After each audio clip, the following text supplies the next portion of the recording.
नमस्कार, सलाम, सत श्री अकाल दोस्तों। मैं हूं आपका दोस्त अमित रामाजी कुमार और आज फिर से आपका स्वागत है इस नए एपिसोड में, जिसमें मैं आपके लिए लेके आऊँ फिर से एक नई कहानी।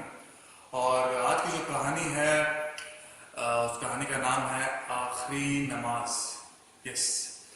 ये कहानी जो है थोड़ा सा एक्शन है, थोड़ा सस्पेंस है और एक छोटा सा मैसेज है। तो कहानी शुरू करने से पहले फिर से वही बात कि कहानी को गौर से सुनिएगा, क्योंकि ज़रा भी ध्यान इधर उधर जाता है तो कहानी आपको समझ नहीं आएगी। जैसे मैंने कहा कि कहानी में सस्पेंस भी है और गौर से ज़रूर सुनिएगा कि कहानी बहुत अच्छी है और आपको ज़रूर ज़रूर ज़रूर ज़रूर पसंद आएगी। और ये कहानी मैंने खुद लिखी है, शॉर्ट में। तो चलिए बिना देर करे कहानी को शुरू करते हैं। दोस्तों, कहानी शुरू होती है कश्मीर।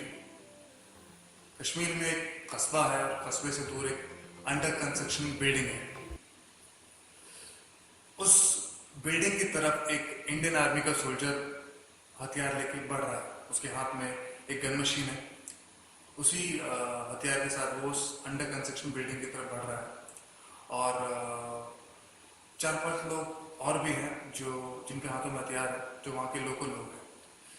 और उस सोल्जर ने उन लोगों को देखा, पर वो लोगों ने अभी इस सोल्जर को नहीं देखा। अभी सोल्जर चोरी छुप की नजर बचाते हुए उस बिल्डिंग के अंदर एंटर करता है और उस बिल्डिंग में एंटर करते करते वो टॉप फ्लोर पे पहुंचता है। ओपन टेरेस है और उस टेरेस पे एक आदमी, एक शख्स, नौजवान करीब 25 साल का, वो नमाज पढ़ रहा होता है। सोल्जर अपनी पोजीशन लेता है और उस नमाज पढ़ते हुए आदमी को टारगेट करता है अपने हथियार से, अपने बंदूक से। और उसने हेडफोन लगा रखा होता है सोल्जर ने। वो अपने ऑफिसर को फ़ोन करता है, ऑफिसर से बात करता है कि सर, हमें गलत इन्फॉर्मेशन मिली थी। ये बात सुनते ही ऑफिसर थोड़ा सा शॉक हो जाता है और गुस्सा आ जाता है उसे। सोल्जर कहता है कि सर, वो जो टेररिस्ट है वो उन कस्बों में नहीं छुपे, उन कस्बों से दूर एक अंडर कंस्ट्रक्शन बिल्डिंग है, वहाँ पे छुपे हुए। तो ऑफिसर उससे पूछता है कि ठीक है, वहाँ पे कितने लोग होंगे? तो सोल्जर कह रहा है, सर मैं श्योर तो नहीं, लेकिन मैं अंदाजे से बता सकता हूँ। मैंने 3-4 लोगों को देखा है जो ऊपर की तरफ आ रहे हैं और हो सकता है कुछ लोग अंदर भी हों और एक मेरे सामने है। तो ऑफिसर कहता है कि ठीक है, तुम अपनी पोजीशन करो, मैं टीम को वहाँ पे सोल्जर कह रहा है, सर तब तक मुझे बताइए कि वो लोग जो है ऊपर की तरफ आ रहे हैं और जब तक टीम भेजोगे, जब तक मैं हैंडल नहीं कर रहा हूँ, आप बस मुझे ऑर्डर दीजिए, मैंने शूट करता हूँ। तो ऑफिसर भी कहता है ठीक है, जैसे तुम्हें ठीक लगे, तब तक मैं टीम को इन्फॉर्म कर देता हूँ। फिर भी अभी तुम्हारे सामने कितने लोग? तो सोल्जर कहता है सर एक है। और ऑफिसर पूछता है ठीक है, और उसके पास कौन सा हथियार है? तो सोल्जर कहता है कि sir I can't see, because अभी वो नमाज पढ़ रहा है। तो ये बात सुनते ही ऑफिसर कहता है कि okay, don't shoot, let him complete his नमाज। सो उसकी नमाज खत्म करने दो, उसके बाद वो शूट करें। तो सोल्जर कहता है सर, उसकी नमाज खत्म करने का इंतजार करो तो तब तक वो लोग ऊपर आ जाएंगे। दूसरी तरफ वो लोग भी ऊपर की तरफ पढ़ रहे थे, लेकिन जैसा भी उनके हाथ में हथियार होता तो वो भी ऊपर ही आ रहे थे। तो अब इसी चीज़ पे आर्गूमेंट स्टार्ट हो जाता है। ऑफिसर कहता है ठीक है, कोई बात नहीं, तुम जब तक अपनी पोजीशन लो, होल्ड करो, छुप जाओ, और उसकी नमाज खत्म होने में ज़्यादा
पर नमाज पढ़ता हुआ व्यक्ति जो होता है ऑन स्पॉट मर जाता है। गोली की आवाज़ सुनते ही बाकी के जो लोग होते हैं, बाकी के जो टेररिस्ट होते हैं वो अलर्ट हो जाते हैं, वो भी बाहर निकल आते हैं और यहाँ पे फिर सोल्जर पे हमला होता है। सोल्जर भी उन पर रिटेलिएट करता है, फायरिंग करता है, तो थोड़ी सी भगदड़ मचती है, कुछ लोग इधर भागते हैं, कुछ लोग उधर भागते हैं, तो हाथापाई होती है और सोल्जर उनके कई साथियों को जख्मी भी कर देता है। तो आखिर में सोल्जर उनके एक टेररिस्ट को पकड़ लेता है और उसको शूट करने जा रहा होता है, तभी पीछे से एक आदमी एक हैवी रॉड से सोल्जर पे वार करता है, उसके सर पे वार करता है और सोल्जर पे बहुत जोर से लगती है। सोल्जर उसी वक्त ऑन स्पॉट बेहोश हो जाता है। कट टू अब कुछ वक्त के बाद टाइम बढ़ता हुआ दिखाया जाता है, शाम का वक्त होता है, जंगल का सीन, जंगल में दिखाया जाता है कि एक आग लग रही है, जैसे कि कोई चिता जल रही हो, आग जल रही, और उसी आग के पीछे वो 4-5 टेररिस्ट खड़े हैं जिन्होंने सोल्जर को मारा। 4-5 टेररिस्ट खड़े हैं, उनके हाथों में हथियार है और वहीं उनके पास में घुटनों के बल वो सोल्जर जख्मी बैठा है, उसके माथे से खून बह रहा है। धीरे धीरे वो भी होश में आ रहा है। उन टेररिस्ट में से एक टेररिस्ट उस सोल्जर से कहता है कि तुझे शर्म नहीं आई, तूने नमाज पढ़ते हुए व्यक्ति को गोली मार दी। हमारे इस्लाम में अगर कोई नमाज ही पढ़ा तो उसके आगे से नहीं गुजरते हो, तूने नमाज पढ़ते हुए इंसान को गोली मार दी, तेरे हाथ नहीं कांपे? तो सोल्जर कहता है कि मैंने उसे नहीं मारा। उसके टेररिस्ट के बाकी साथी कहते हैं कि अब खुद की बारी आई है तो झूठ बोलने लग गए, मुझसे डर रहा है। तो सोल्जर भी कहता है कि जब तुम जैसे आतंकवादी मासूम लोगों को मारने से नहीं डरते, तो मैं तो एक सोल्जर देश के लिए डर रहा हूँ, मैं क्यों डरूं? मैंने कहा ना, मैंने उसे नहीं मारा। तो इतने में जो टेररिस्ट होते हैं वो गुस्सा और गुस्सा होने लगता है, उसको मारते पीटते हैं, उसकी तलाशी लेते हैं, उसकी चेकिंग करते हैं। उसका आईडी कार्ड मिलता है, उस कार्ड पर उसका नाम था, सोल्जर का नाम पढ़ते सोल्जर का नाम होता है कमाल खान। उसका नाम पढ़ते ही जो चारों टेररिस्ट को शॉक करते हैं, कमाल खान कहते हैं तुम मुसलमान हो, तुम मुसलमान हो, एक मुसलमान हो, तो शर्म नहीं है। सोल्जर फिर से अपनी बात दोहराता है, वो कहता है कि मैंने उसे नहीं मारा। टेररिस्ट बहुत गुस्से में होते हैं, उन्हें अपने साथियों का बदला लेना होता है, उसे मारते पीटते हैं और फाइनली वो डिसाइड करते हैं कि अब इसे हम शूट करेंगे। तो उनमें से एक टेररिस्ट जो होता है सोल्जर के सर पे बंदूक लगाता है, उसको शूट करने ही जा रहा होता, तभी उन टेररिस्ट का कमांडर रहमान, उसकी उम्र करीब 40 साल है, वो सामने से आता है, वो ऑर्डर देता है रुक जाओ,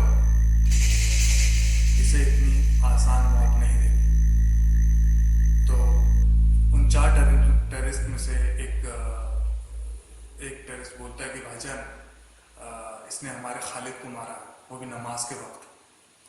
तो रहमान जो होता है, जो जिसकी अभी एंट्री हुई है, रहमान जो उनका कमांडर है, रहमान उनसे कहता है कि खालिद को इसने नहीं मारा, खालिद की मौत का जिम्मेदार वो खुद था। तो चारों लोग शॉक हो जाते हैं, उनको समझ नहीं आता। अब रहमान यहाँ से फ्लैशबैक सुनाता है, फ्लैशबैक उसी अंडर कंस्ट्रक्शन बिल्डिंग के नीचे रहमान खड़ा है, वो खालिद को बुला रहा है, खालिद। अब खालिद एक रूम से बाहर निकलता हुआ रहमान के पास आता है और रहमान गुस्से से खालिद को बोलता है कि तुम्हें अल्लाह का बिल्कुल भी खौफ नहीं, तुम्हें अल्लाह का कोई डर नहीं? कहता क्या हुआ भाईजान? रहमान कहता है कि मैंने तुम्हें कहा था ना कि उन आर्मी वालों पे फायरिंग करनी है, तो तुमने फायरिंग क्यों नहीं की? अब खालिद कहता है भाईजान वहाँ पे अपने भी लोग थे, अगर मैं फायरिंग करता तो भगदड़ मच सकती थी और भगदड़ से अपने लोग मारे जा सकते थे, कुछ मासूम लोग भी मर सकते थे, वहाँ औरतें थी, बच्चे थे। तो रहमान कहता है अरे बेवकूफ़, हम लोग जिहाद कर रहे हैं, जिहाद, और जिहाद में अगर अपनों का भी खून बह जाए तो बहुत ही सवाब का काम माना जाता है।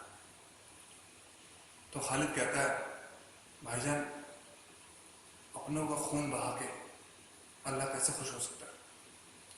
तो रहमान उसे काफी डांटता है, तो बहुत बड़ी बड़ी बातें करता है, बकवास करता है, तो मौत से डरता है इसलिए यहाँ पर आया, अगर मौत से इतने डरता है तो जिहाद करने क्यों आया?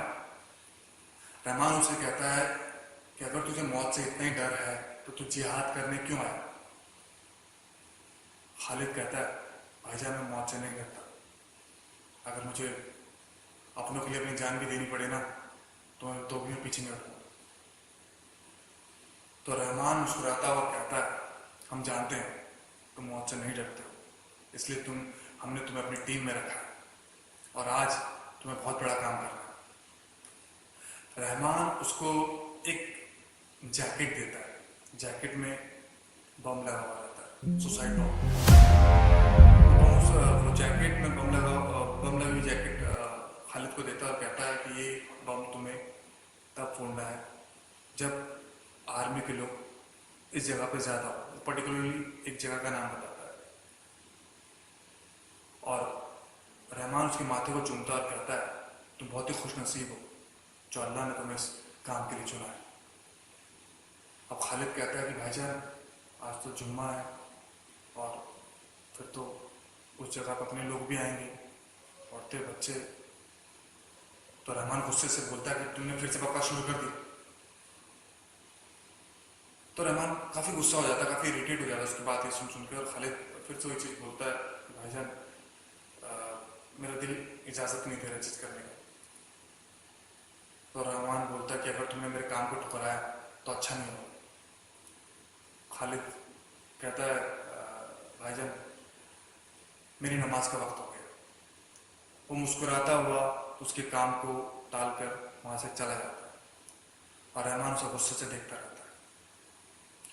खालिद उसी टेरेस पे जाके अपनी नमाज पढ़ना शुरू करता है और रहमान उसके पीछे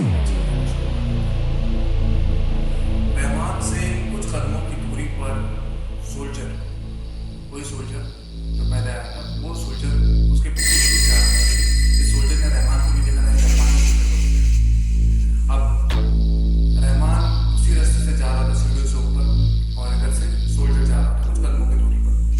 जैसे वो बिल्कुल ओपन टेरेस पर पहुंचते हैं, सीढ़ियां जहाँ खत्म होती है, तो रहमान राइट की तरफ मुड़ जाता है और सोल्जर लेफ्ट की तरफ मुड़ता है।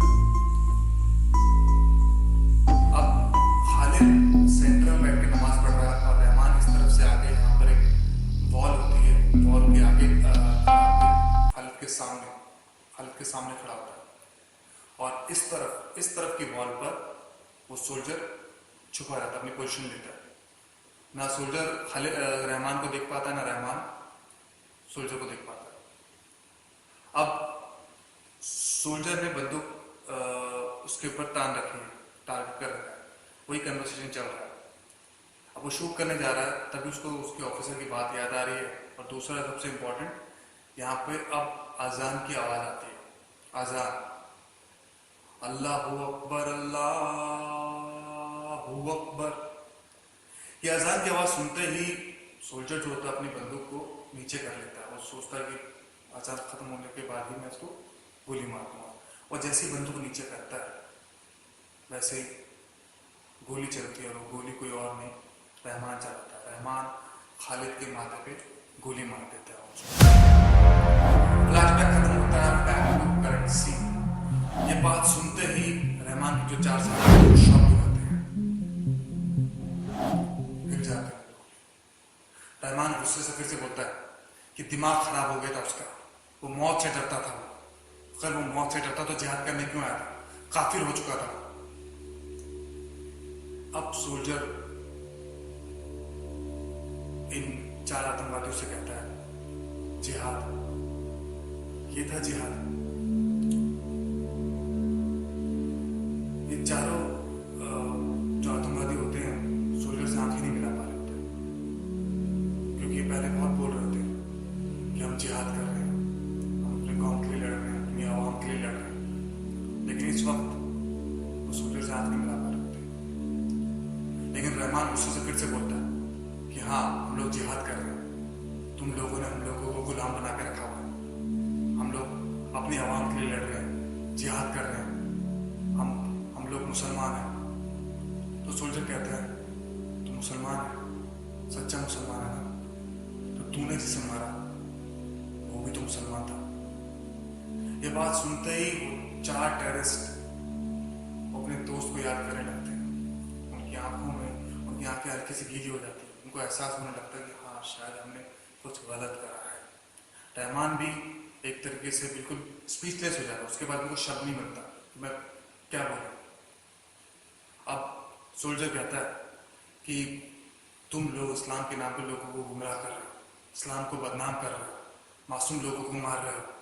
तुम्हें जन्नत तो क्या, तुम्हें जहन्नुम भी नसीब नहीं होगी, तुम दहशतगर्द हो। तो काफ़ी ज़्यादा सोल्जर बोलने लगता है और रहमान को समझ में आ जाता है कि जो मेरे साथी हैं शायद भटक गए।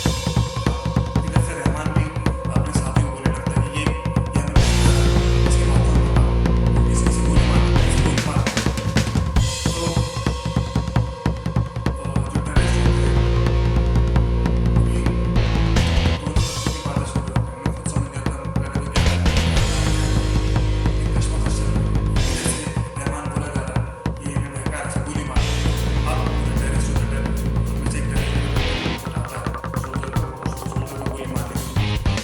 अब जो सोल्जर है कमाल खान, उसकी आंखों में दर्द के साथ टेररिस्ट की आंखों में और बहुत कॉन्फिडेंस से देख रहा है। लेकिन जो टेररिस्ट है वो उनके हाथ शूट नहीं करता। रहमान कहता गोली मारो। रहमान देखता है कि गोली नहीं मारे, इतने में रहमान अपनी पिस्तौल निकालता है और सोल्जर टारगेट करता है। जैसे ही उसे गोली मारने जाता है उस तरफ से रहमान का एक साथी टेररिस्ट रहमान को गोली मारता है। रहमान ऑन स्पॉट मर जाता है, खत्म। तो दोस्तों यहाँ पे हमारी स्टोरी, हमारी कहानी खत्म होती है। कहानी में क्या मैसेज था ये मैं आपको नहीं बताऊंगा। अगर आपको कहानी समझ में आई होगी तो जरूर समझ गए होंगे। अगर कहानी आपको पसंद आई तो लाइक शेयर जरूर करना, सब्सक्राइब जरूर करना अगर आप ऐसी कई कहानी सुनना चाहते हैं। और अगर आपके फ्रेंड सर्कल में आपके दोस्त, आपके रिलेटिव्स, एनीवन जो भी ऐसी कहानी सुनना पसंद करते हैं तो उनको भी बताओ इस चैनल के बारे में, फ्री ऑफ कॉस्ट है। एंड जब तक मैं नई कहानी लेके नहीं आता आप लोगों के लिए, तब तक आप लोग अपना ध्यान रखिए, खुश रहिए। जय हिंद, जय Bharat, and I really appreciate your time. Thank you.